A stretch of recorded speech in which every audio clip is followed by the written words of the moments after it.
우리 큰 스님 1400주년이 됐는데 저는 개인적으로 오늘 제가 울산에서 왔었거든요. 울산에서 왔는데 우리 총무 스님이 여기 좀 올 수 있어요 라고 해서 제가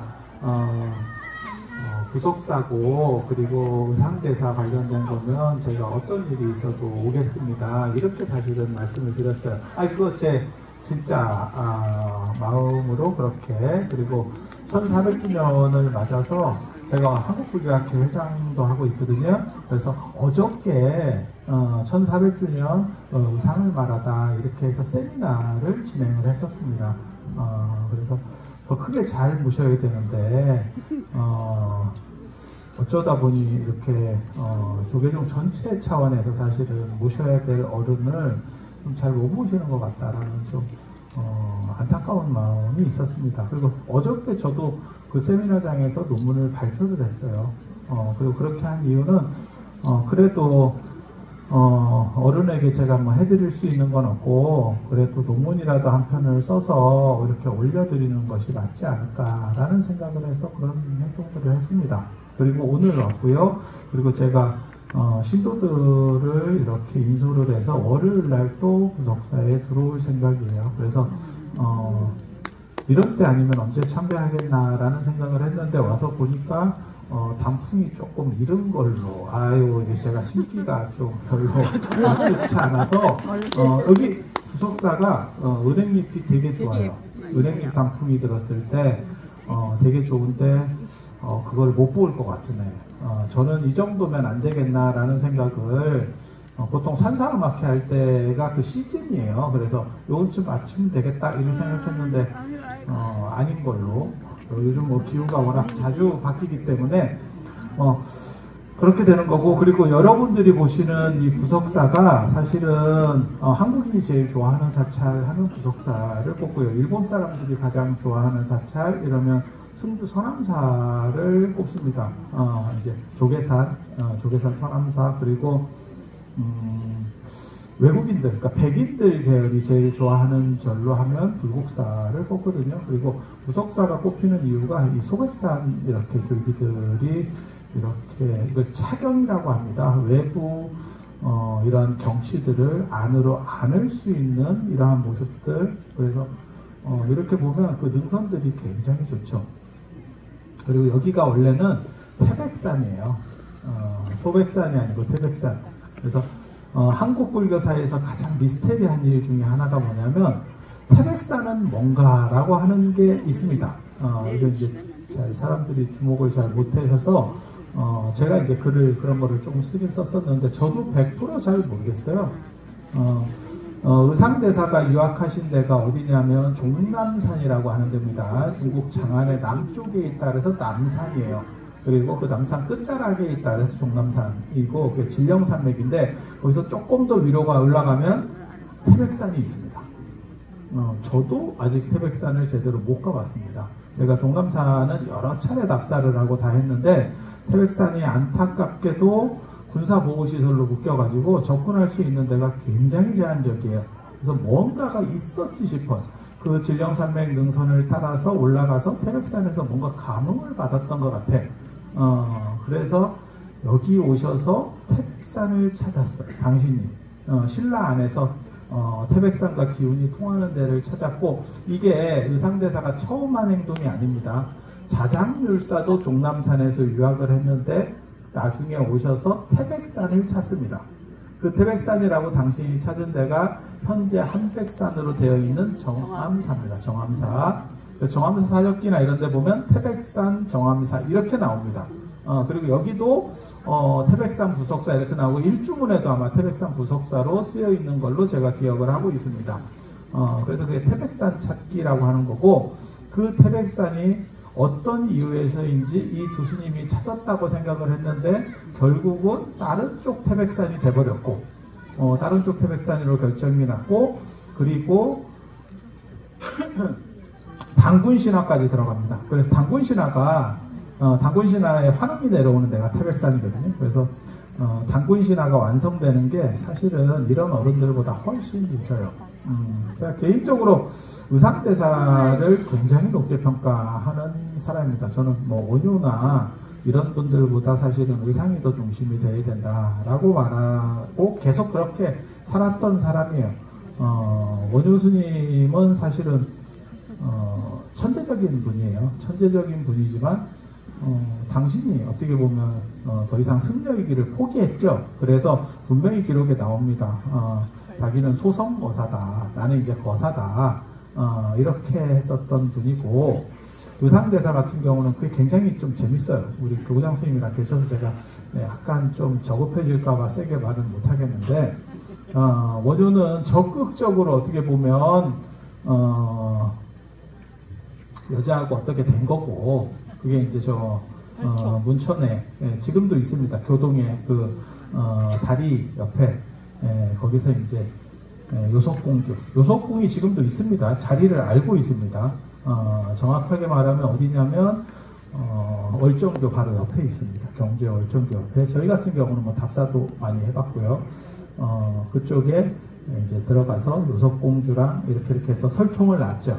그래서 농담삼아 우리가 뭐라고 얘기하냐면, 한글이 어디서 나오냐면 신미대사 어쩌고 이런 얘기도 있지만 향원, 이두 이런 데서부터 시작이 되거든요. 거기서부터 이제 우리말이 중국말하고 좀 분별되는 이런 부분이고, 그걸 이제 설총이 어떻게 보면 정리를 해요. 그래서 원효가 한글을 낳았다, 뭐 이런 쓸데없는 소리들도 합니다. 원효가 설총을 낳아서 설총이 한글의 토대를 다졌고, 그게 나중에 조선 초에 신민까지도 간 거다, 이렇게 얘기를 하는, 농담삼아 하는 얘기도 있는데, 원효대사는 가만히 있는 상태에서도 어떻게 보면 그렇게 적극적으로 세속화의 길을 걸었고, 그게 당신이 아마 맞다고 생각했을 거예요. 그래서 출가전통보다도 세속전통 안에서 불교를 홍보하겠다라고 했던 분이고, 이 의상대사 같은 경우는 아시다시피 그 선묘서라 굉장히 중요한 거예요. 선묘라는 후원해주는 여성분이 있었죠. 그런데 결국 거기에 전혀 미동도 하지 않고 있다가 떠날 때도, 중국에서 당나라에서 떠나올 때도 말없이 떠나와서 선묘가 결국 투신자살하는 사건으로 이렇게 됩니다. 그리고 그 설화적인 내용은 물에 떨어져서 용이 됐다더라. 바다에 투신을 했더니 용이 돼서 결국 보호해주고, 그래서 나중에 이쪽 부석사 쪽으로 오셨을 때 돌을 띄워서, 부석을 띄워서, 저거 뜬돌입니다. 그냥 한국말로 하면 뜬돌, 뜬돌을 하늘로 띄워서 이제 이 근처에 있었던 외도들을 물리치고 의상대사가 편안하게 이렇게 주석하실 수 있도록 했다더라.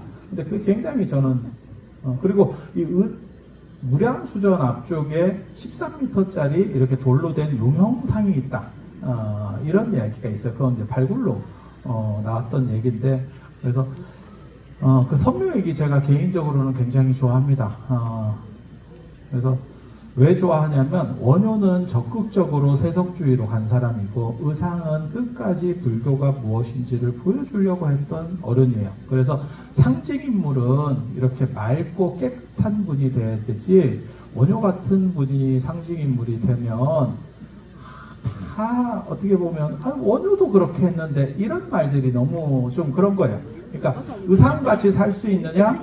하지만 그렇게 살지는 못해도 의상같이 되기를 바라는 게 출가의 마음이다 라는 생각을 해요.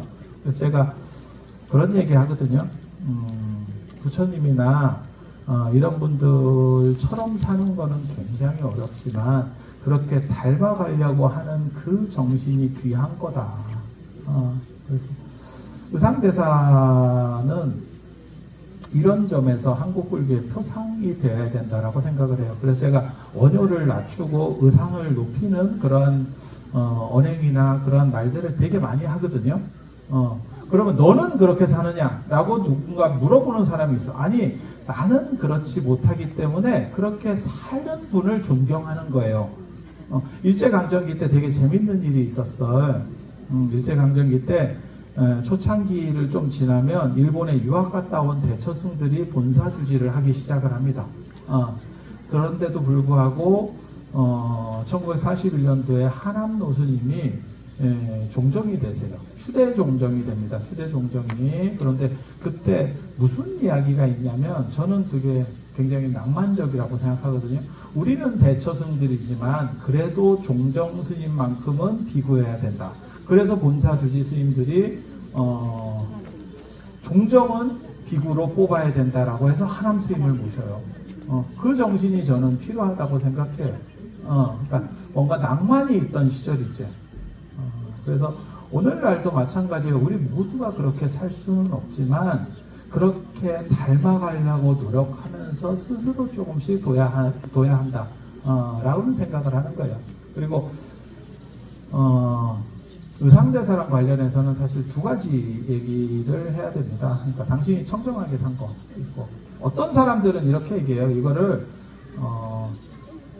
너무 좀 꼿꼿하게 산 거 아니냐? 쉽게 말해서 좀 너무 엄격주의로 사는 거 아니냐? 라고 말씀을 하시는데 저는 그래서 그 인간록에 나오는 그 말 참 좋아합니다. 화엄을 공부하는 사람 중에 중국에 청량진관이라고 하는 스님이 있고 당나라 중기 때쯤에 있는 분이에요. 또 한 명은 이토면 장자라고 하는 분이 있어요. 이토면이 원효과입니다. 굉장히 활달자제한 그런 스타일의 사람이에요. 그러니까 원효 스타일의 사람들이 동아시아에 몇 분이 있어요. 그러니까 이토면이라든지 안 그러면 이타고 같은 사람들이 있었습니다. 그런데 청량진관은 그 굉장히 재밌어요. 내가 평생 제가인은 둘째치고 비구니 사찰에 터럭 하나도 밟아본 적이 없다. 굉장한 엄격주의자입니다. 근데 이토면은 활달자제해. 그러니까 사람들이 뭐라고 얘기하냐면 화엄을 공부한다는 사람이 활달자제해야지 이토면과 진관같이 이렇게 너무 좁쌀스러운 거 아니에요? 그거는 제대로 된 화엄이 아니에요. 라고 했을 때 인간록의 저자가 그렇게 얘기합니다. 만약에 이토면이 출가인이라면 진관같이 했을 거고 진관이 만약에 출가인이 아니었다면 이토면같이 했을 것이다. 그러니까 출가인으로서의 기본 틀이라는 게 있어요. 그런데 그게 무너지는 거는 굉장히 잘못됐다라는 생각을 해요. 그래서 의상대사가 사실 더 어떻게 보면 중심인물로 저는 의상대사나 하남노스님 같은 분들을 좋아해요. 제가 맑지 못하기 때문에 맑게 산 사람들을 존경하려고 합니다. 그리고 의상대사랑 관련해서 말씀드릴 게 이제 기본적인 게 뭐가 있냐면 당신이 교육자예요. 맑은 사람이었다는 거하고 평생 교육자입니다. 그래서 저는 의상대사를 뭐라고 부르냐면 야은 길제 같은 사람이었다라고 말하는 거예요. 의상대사가 여기가 지금 저는 사실은 여기 산사음악회 한다 그랬을 때 처음 무슨 생각했냐면 도대체 자리가 어딜까 이런